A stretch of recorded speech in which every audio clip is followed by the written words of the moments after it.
The Jaws of Extinction Private Alpha is unfortunately going to be delayed for a further 2 months. Following our Kickstarter campaign last May, we have been working hard to add important new features and improve aspects of the game from feedback we received during our prototype period.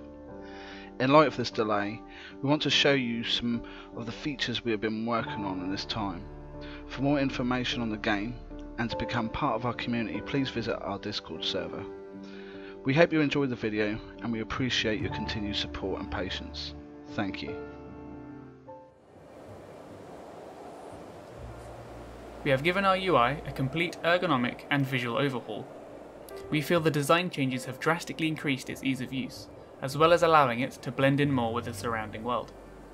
In addition, each item in your inventory will now give you an overview of the components it can recycle into, as well as any recipes it can be used for in crafting.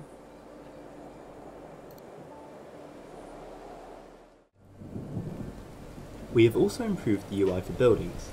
Structures have been separated into main categories, which allow players to find the building piece they're after much quicker. Once found, the required resources are displayed directly.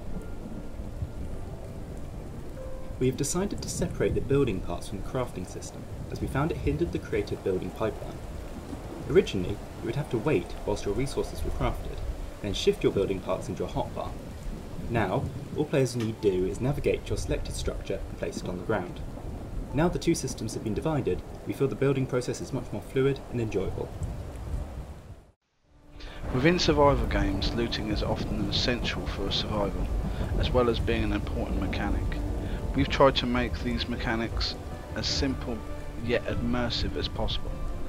As well as being able to loot items directly from cupboards, players are now also able to store items from their inventory into these containers. By mousing over the items, you will be able to receive important information about them. You can retrieve your items back into your inventory with a simple click of a mouse button. We feel that eliminating the use of looting timers and minimising the use of UI elements allows the player to immerse themselves in the world around them. In addition to looting and storing items in cupboards, we have developed our UI to virtual world system to incorporate other objects like the fire pit. This allows you to place upgrades and food items directly from your inventory. Inversely, when your food is done or it's time to move out, you can collect your supplies by selecting them in the world. Going forward, we're planning on using this UI to virtual world system for multiple subsystems, such as vehicle repairs and upgrades, and player crafting. An important part of surviving the creatures within Eden Nadir is combat, whether it be through self-defense or offense. Within the prototype, combat felt limited through the lack of options in the field of the gunplay. We have now developed the firearm system to incorporate a variety of different weapons, all scaled in accuracy, fire rate, damage, effective range and recoil to reflect real-world attributes. In addition to this, the gunplay in both the third and first-person perspectives has increased significantly, with the addition of gun sway and an overhaul of the bullet trajectory calculations. Progressing into the alpha build of Jaws of Extinction, we wanted to rethink and rebuild the AI system. This included adding wildlife. The wildlife AI needed to reflect the natural behaviours, such as grouping into packs, hunting other animals, and returning to their place of rest at the end of the day. The AI system has undergone an overhaul since the prototype. We now have improved control over NPC behaviours. The system is now reasonably modular, providing us with the ability to quickly build new AI types from a library of behaviours, which aim to authentically mimic animals in the wild.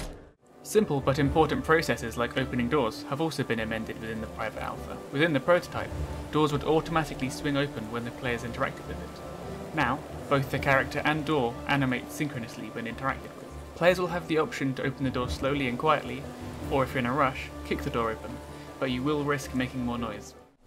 When looting a corpse or an abandoned suitcase, we wanted to make the process simple, quick and effective.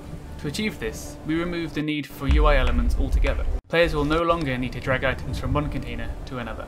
Looting from the corpses of players and NPCs now requires some consideration. Looting will weigh you down, and you will need to have space to carry all the items if you want to take everything. Alternatively, if you don't have the space, you can split open the loot. This drops everything onto the floor, and allows you to quickly take only the items that you want, and to leave the rest on the floor if there's too much to carry. Inspired by games such as Stranded Deep and the latest Tomb Raider franchise, we wanted the player's experience in the water to be just as immersive as being on land. Players can cross expanses of water by swimming across the surface, or diving beneath to explore the depths for items and clues. The experience of swimming is embellished with visual and audio effects. Unlike some games, within Jaws of Extinction, the water's surface will lap against the player's camera. Small details such as this make the transition of going in and out of the water feel robust and believable. Whilst exploring the lands of Eden Adir, the world around you will continually develop. Time will pass, weather will change, and seasons will transform the landscape around you. To accomplish these effects, we have built season and weather managers which procedurally generate and control visual patterns, such as rain, cloud movement, and the position of the sun in the sky. To add further depth and realism, these patterns change throughout the years. Days reduce in length as the year progresses, as well as overall weather.